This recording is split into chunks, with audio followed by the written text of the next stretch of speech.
What's going on, everybody? Welcome to this Wednesday morning. We got some movie news today. Pretty light on the news today, but there's some heavy stories within it, and there's also some fun stuff that's come out. So we're going to go ahead and get right onto it. How's everybody doing today? Thank you for tuning in. Thank you for watching. I hope you guys are all having a wonderful morning and have a great Wednesday afternoon or morning into your afternoon. So with all that being said, let's go ahead and get started. I'm first going to start off with something kind of fun. Robert Downey Jr.'s Victor Von Doom assembles a council of Doctor Doom in Doomsday art. So this is just some fan art that I thought was pretty cool. You got Loki Doom here. Actually, I'm gonna go ahead and hide myself real quick so we see the full thing. We got RDJ Doom. That looks like Vision Doom. All right, here. This is Thor Doom. Or maybe it's not Thor Doom. This looks like Thor Doom. Who else has an axe like that? Or just a regular Doom. And then let's see, there's 1, 2, 3, 4, 5, 6, 7, 8. So who are these? Are these peasants? Who are these? Like I said, Loki Doom. It would have been cool if they had each, because there's 6 of them, if they made each OG Avenger a Doom. This looks like Doctor Strange. No, not Doctor Strange. Maybe this is Doctor Strange Doom? Nah. It's clearly an Iron Man Doom-ish, but that cape is a little off. So pretty cool, just fan art. I thought it was kind of fun. Let's see if he talks about which Doom in particular is which Doom. Let's scroll down real quick. Council of Doom, Multiverse is Council of Kings, Council of Reeds, no, why not a Council of Dooms? Because there's only one Doom. The idea is inspired by Council of Reeds. It has not been confirmed whether or not Robert Downey Jr. will be playing more than one version of Doctor Doom and Adventures Doomsday. What it means for Doomsday, it means nothing. Our take. So let's see what they have to say. And if Avengers Doomsday were to do any kind of Council of Doctor Doom similar to the artwork, it would raise stakes even more, giving the MCU a greater challenge. Doomsday cast will fight Doctor Doom. It'll be fast. Okay, so I wanted to see who they think is each one. But anyways, something a little fun. Something worth checking out. Fan art's always a good time. I always enjoy some good fan art. So there is that. Next up, we got Ryan Reynolds in the news, not in a semi-good way, better than the Blake Lively crap he's been dealing with. But Ryan Reynolds' next movie pushed out of 2025 by Warner Brothers' second months-long delay.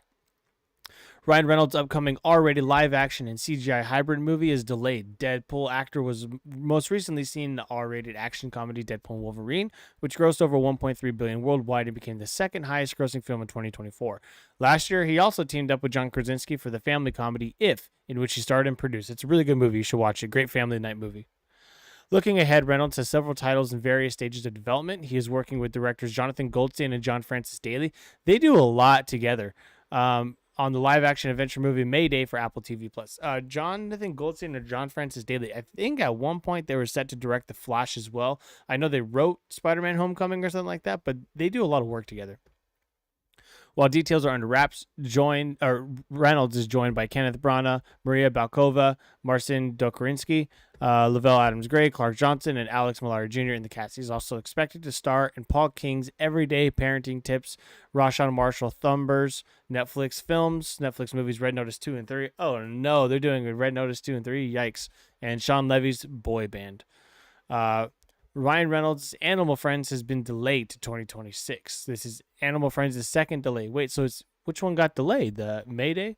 Oh, he had several titles in development. Gotcha. Okay. So the actual movie is Animal Friends. That's going to be delayed. Directed by Peter Atencio with the script by Kevin Burrows and Matt Mitter. The upcoming hybrid road adventure movie Animal Friends features Ryan Reynolds alongside Jason Momoa, Vince Vaughn, Aubrey Plaza, Addison Rae, Dan Levy, Lil Rel Howery, and Ellie Bamber. Previously, the movie was scheduled to release on August 15th while it was being developed at Sony Pictures. After moving to Warner Brothers through the studio's deal with Legendary, it was pushed to October 10th. So I thought Legendary always had Warner Brothers. Was Sony? No. I don't know. That doesn't make sense to me. I mean, maybe Legendary was split between the two and then Warner Brothers officially bought them. I have no idea. But either way, he had a movie supposed to come out this year twice, and it is now pushed to 2026. According to Deadline, Warner Brothers has moved Animal Friends release date to May 1st, 2026. That is a good spot for it because that was the Avengers release date. So I think now there's 2 semi-decent titles. Yeah. Devil Wears Prada 2 is coming out that day, and now Animal Friends will go head to head with Devil Wears Prada 2. So, what do you think will win at the box office that weekend? Do you think Anne Hathaway and Meryl Streep will win, or do you think Ryan Reynolds will win? What this means for Animal Friends, who cares?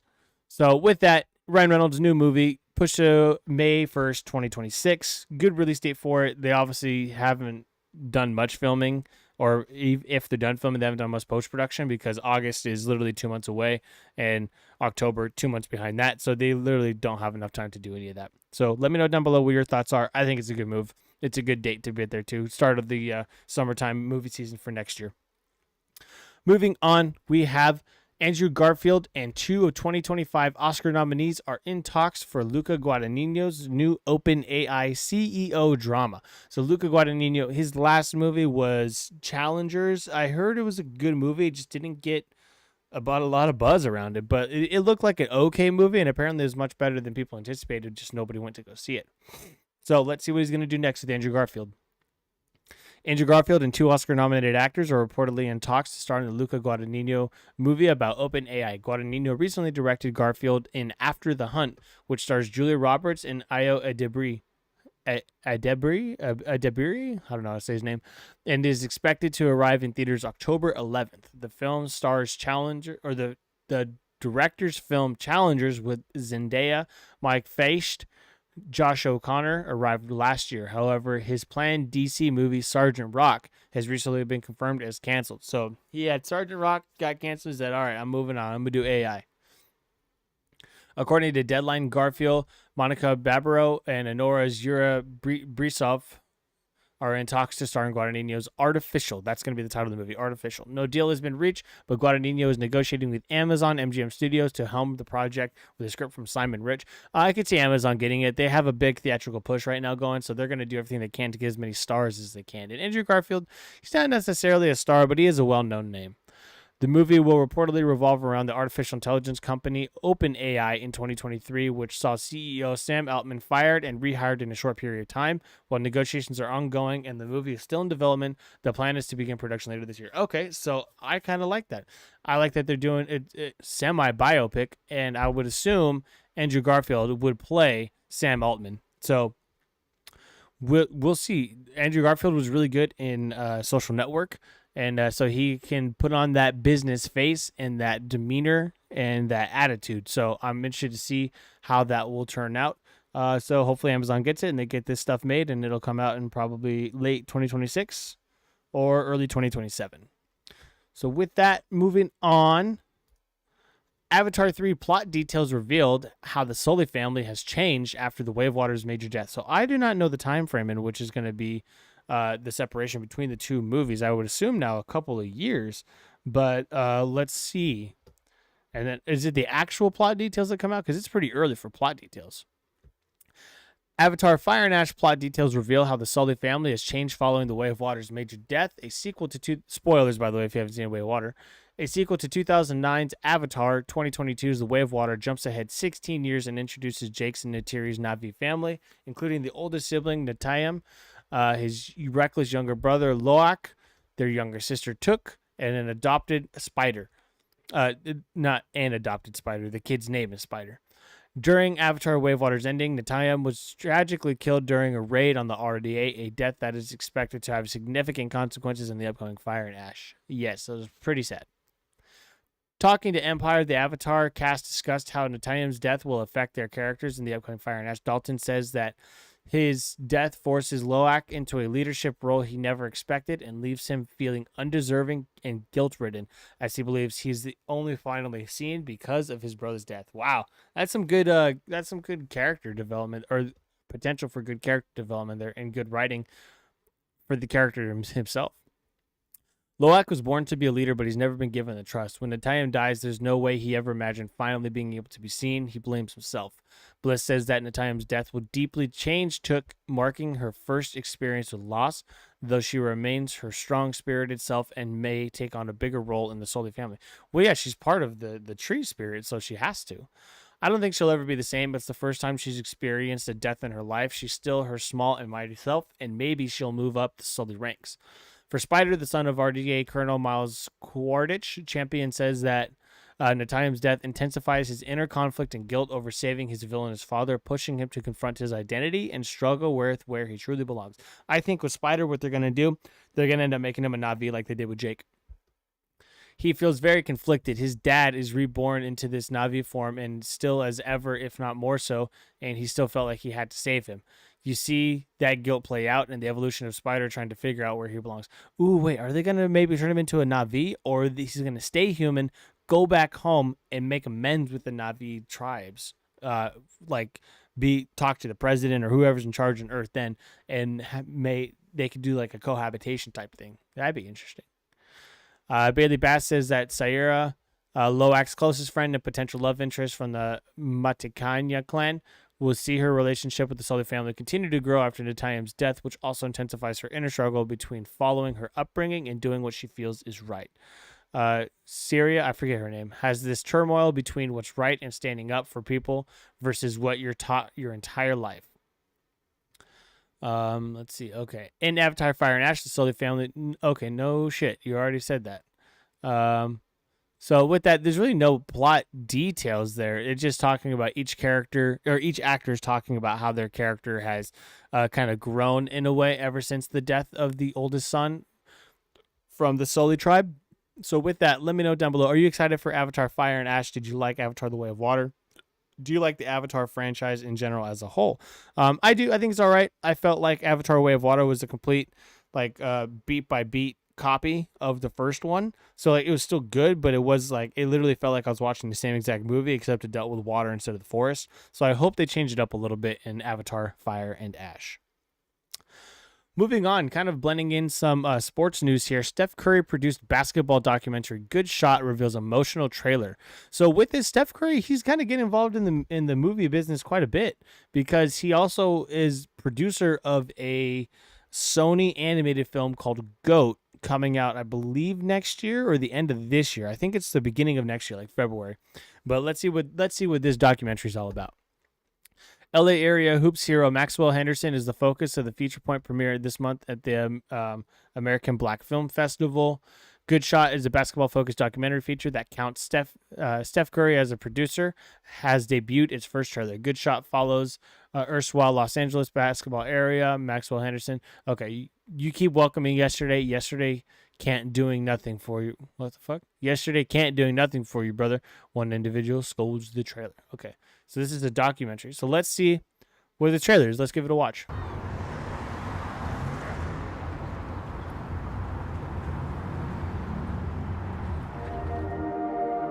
58 years in projects. It's loud as fuck. This is art. Michael Jordan. Most of the people just moved on. Oops. Maxwell is my basketball coach. Girls play LA here.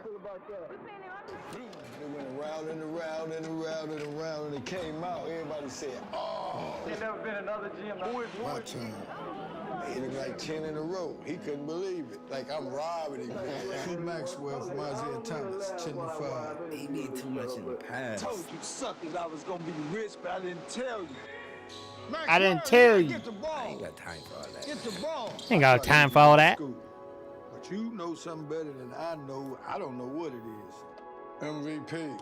You keep welcoming yesterday. Yesterday can't do nothing for you, brother.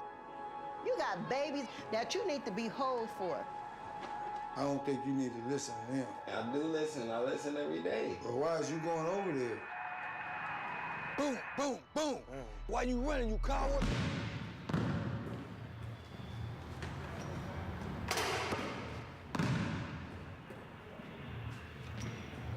Don't get my bangs. Don't get my bangs. Oh, that's the point. See, that's what I'm talking about. I'm the hairstylist. You're supposed to just sit But here. I need my bangs.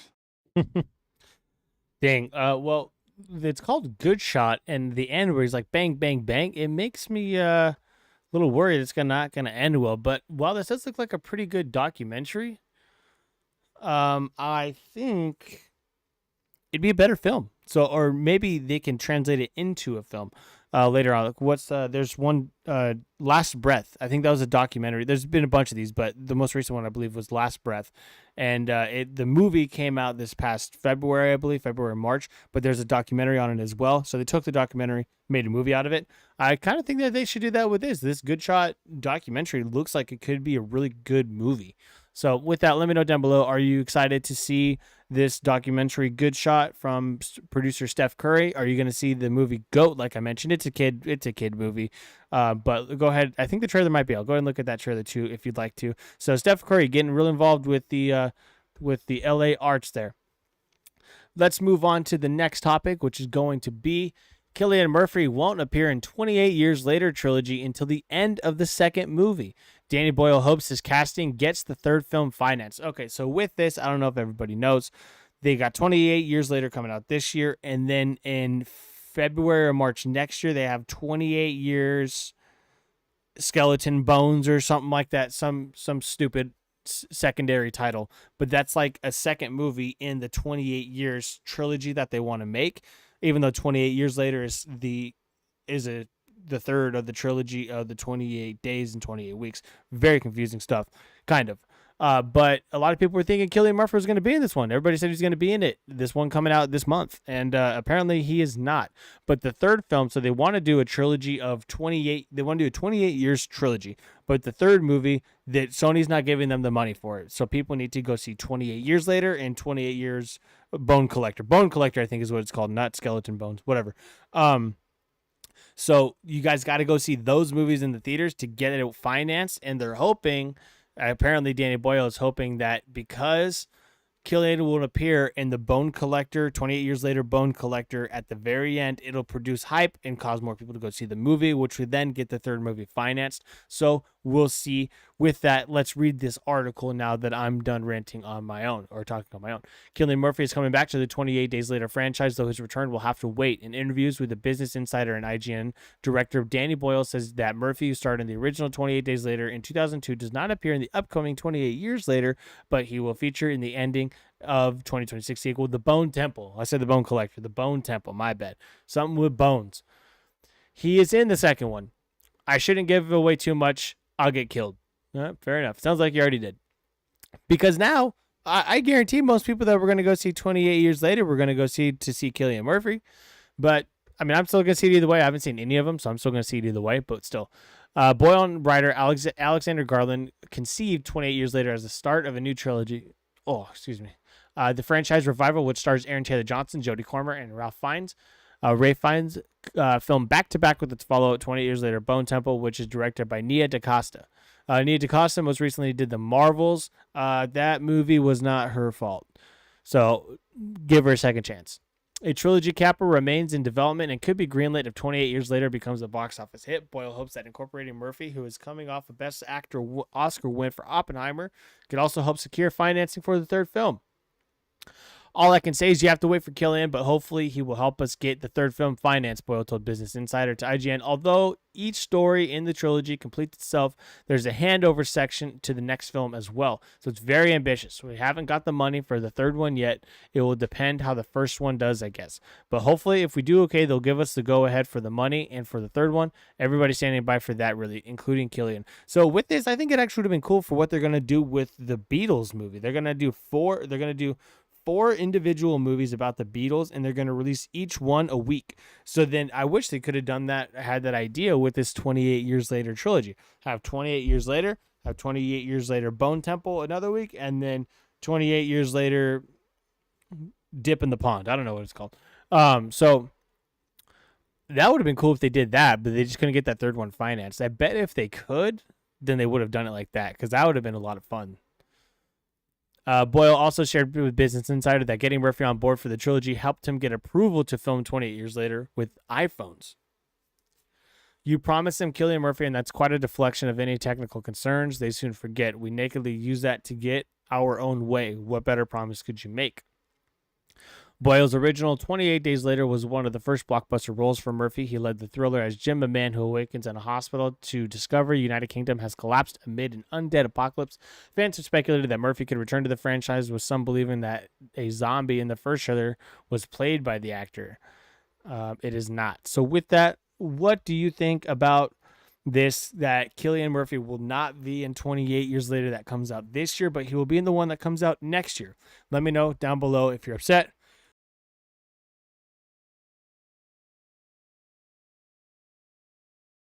Excuse me. Let me know if you're upset by that. Are you not going to go see 28 Years Later now, or are you going to see it no matter what? Like I said, I'm going to see it no matter what, so it's whatever. It's not that big of a deal to me. Next, the last two articles I'm going to be going over today are a little bit juicy. So with this, Vin Diesel gets 4 claims dismissed, an assistant sex abuse lawsuit. So last year, it was said that his assistant said he pinned her up against the wall, was holding her, and then was just jacking it while he was holding her, which, I mean, that just doesn't make any sense, to be honest. It sounds like a pretty flawed story. But anyways, the claims got dismissed, so let's read about it. Vin Diesel got a court to throw out 4 employment discrimination claims against him on Tuesday, but still faces allegations of sexual battery and wrongful termination brought by a former assistant. The assistant, Asta Johnson, sued Diesel in 2023, alleging, I thought it was last year, 2023, alleging he had pinned her against a wall in a hotel suite and masturbated in front of her. The incident allegedly occurred in 2010, which would ordinarily put it beyond the statute of limitations. But in 2023, Governor Gavin Newsom signed the Sexual Abuse and Cover-Up Accountability Act, which revived certain expired claims of sexual assault dating back to 2009. Okay, well, how fucking convenient that the year Screwsome decides to make this act, all of a sudden it comes out on the exact year and goes all the way back to 2009. Like, she's like, oh, no, I'm not going to say it's 2009. I'm going to say it's 2010, so that it's not too suspicious. Okay. However, in order to bring a lawsuit under the Fair Employment Act and Housing Act, also, to be fair, I hope this didn't actually happen, and if it didn't happen and she's saying it did, then she's a piece of shit. And if it did, then Vin Diesel's a piece of shit. But I hope it doesn't happen. This story seems way too flawed. But anyways, moving on. In a ruling on Tuesday, Judge Daniel M. Crowley held that the law extending the statute of limitations did not extend to the deadline to file an administrative complaint, which 2010 was 1 year. Therefore, he found that 4 claims under the FEHA were barred by the statute of limitations. Plaintiff's FEHA claims are time barred because she failed to timely exhaust her administrative remedies by filing a CRD complaint within 1 year of the alleged adverse action, a jurisdictional requirement for the FEHA lawsuit. I'm gonna be honest with you, I don't know what any of this shit means. Jonathan also filed claims of retaliation, wrongful termination, sexual battery, negligent supervision, and retention and infliction of emotional distress. None of those allegations carries a requirement to file an administrative complaint, and so they were untouched by the judge order. Jesus. Diesel's lawyer, Brian Friedman, admittedly denied the claims when they were first filed. There is clear evidence which completely refutes these outlandish allegations, he said at the time. Are they going to say anything more or just end it? The fuck?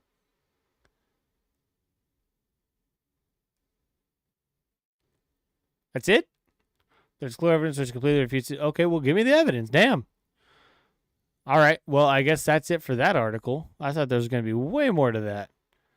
Okay. So with that, I mean, Vin Diesel's still in the fire a little bit. I assume this is why Fast 11's not getting made right now. They mentioned 0 of it at CinemaCon, so they're probably waiting for all this crap to clear out, or maybe he gets charged and they're waiting for that too. And before they even start filming, they were going to start filming last year. He took a behind-the-scenes photo and posted it, and then just nothing happened. So with this, I mean, I guess the claim's dismissed. They could retaliate again and bring him back up, but I guess this is somewhat good news.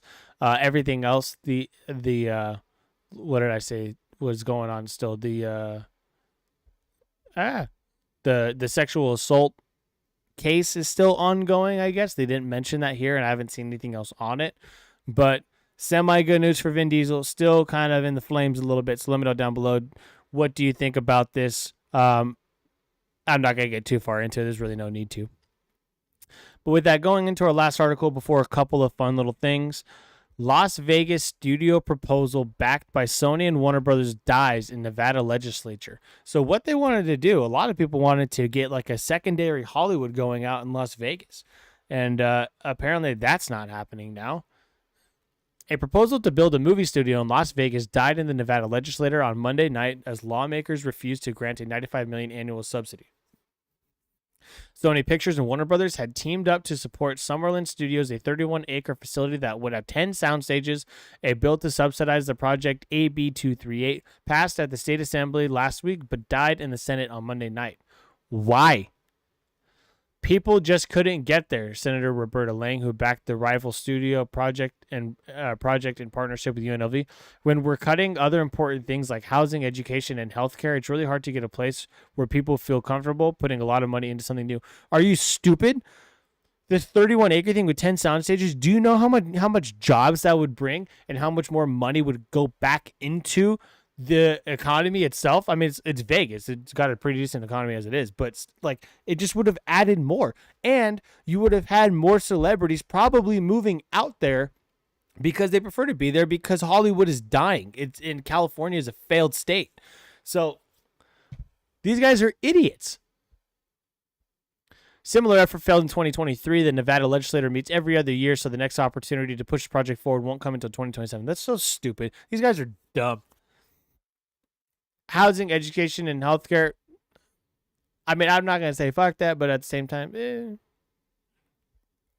Sony and Warner Brothers were backing rival projects last fall. Sony supported the Summerlin proposal, which would be built by Howard Hughes Holdings. Warner Brothers was aligned with UNLV proposal, which was slated to for a research campus in the southwest area of Las Vegas. In February, Warner Brothers switched sides and threw its support behind the Summerlin studio. AB 238 by Assemblywoman Sandra something would have created a $95 million annual tax credit, which would go to film and TV production shooting in that facility. An additional $25 million would go to support other productions unconnected with the facility. Lang continued to back the UNLV project, which partnered with Manhattan Beach Studios and Bircher Development. Her bill, SB 220, did not advance to floor vote. I just keep seeing bill. Okay. A film tax credit may not be what people want in the end, but there may be something else. Lang told Variety, we have to do a study and look at what we can do that fits our state and move forward. You guys can do anything. You guys are tearing down a hotel to bring the fucking Oakland A's to Las Vegas. I'm pretty sure you could do something with a movie studio. The rivalry between the two studios, like let's get real.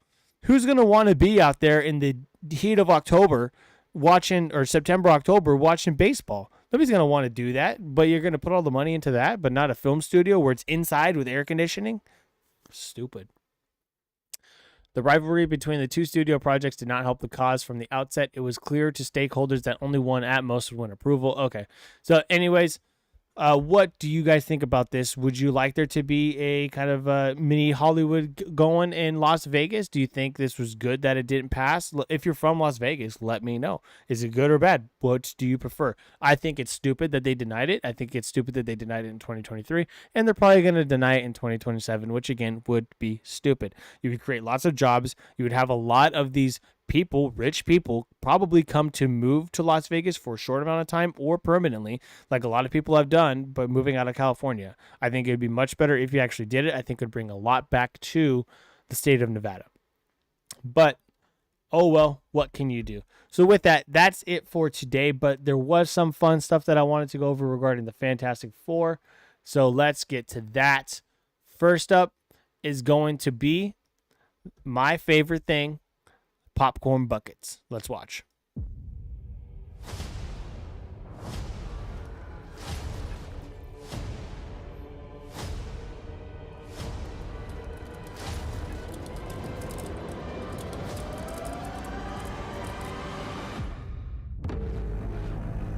Yeah.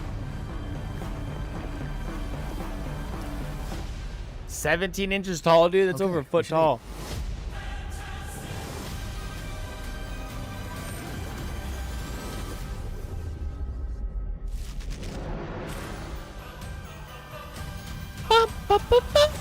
That Galactus popcorn bucket's got the length and the girth, bro. Damn. So that's one of the popcorn buckets. I hope they have like a arm that's like wrapped around for Reed. I don't know how they could really do like a one for a flame, but there's a lot of cool ideas that they could do for popcorn buckets. So it's almost my favorite time to go around to all my local theaters and get all the popcorn buckets. I can't wait. 1 month or like a month and a half, I guess. And the next Fantastic Four thing that I thought was fun was just the tickets on sale teaser. So let's go ahead and give that a watch. Family. It's about connecting to something bigger than yourself.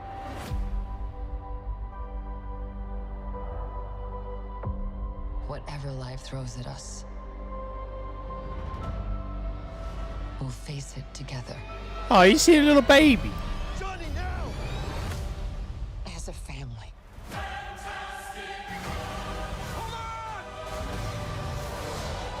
Yeah. Today, we are your defenders. Oh, there's that ship. The four of us will face the danger. And we will protect you. Is this guy good?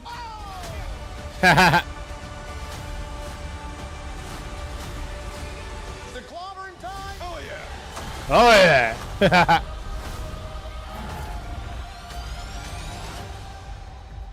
I finally knocked it off the list. List. The new spacesuits. I take back every single bad thing I've been saying about you. To myself. In private. I don't know, man. I'm pretty excited for this. I think I am still more excited for this than I am for Superman, which sucks to say because Superman is my favorite hero. But yeah, I think this looks really good. I think it looks like so much fun. The apparently the test screenings were like a little the other day, but I mean, who knows? That's just a couple of people. I'm still excited for it. I can't wait. And I think oh shit. Well, I guess I could go back there. It doesn't really matter. I think the dynamic between Johnny and Ben is going to be a lot of fun. I think it's actually going to be like friends become brothers, whereas like in the other Fantastic Four movies, there's just like too much animosity between them. And then in the 2015 one, it's like they didn't even really know each other. So I'm really excited to see what their relationship in particular is going to be like. And I was kind of surprised they showed us little baby Franklin. So that's cool. So with that, thank you for watching today. That is it for Movie News Live. Not too much. The last ones were a little bit juicier, I guess. Last couple things of the article. I guess while I'm here, let's see if there's been any breaking news. I've only been going for about a half hour, so let's see if there's any breaking news that's happened. Sinners out on streaming, but holding the Blu-ray. Okay.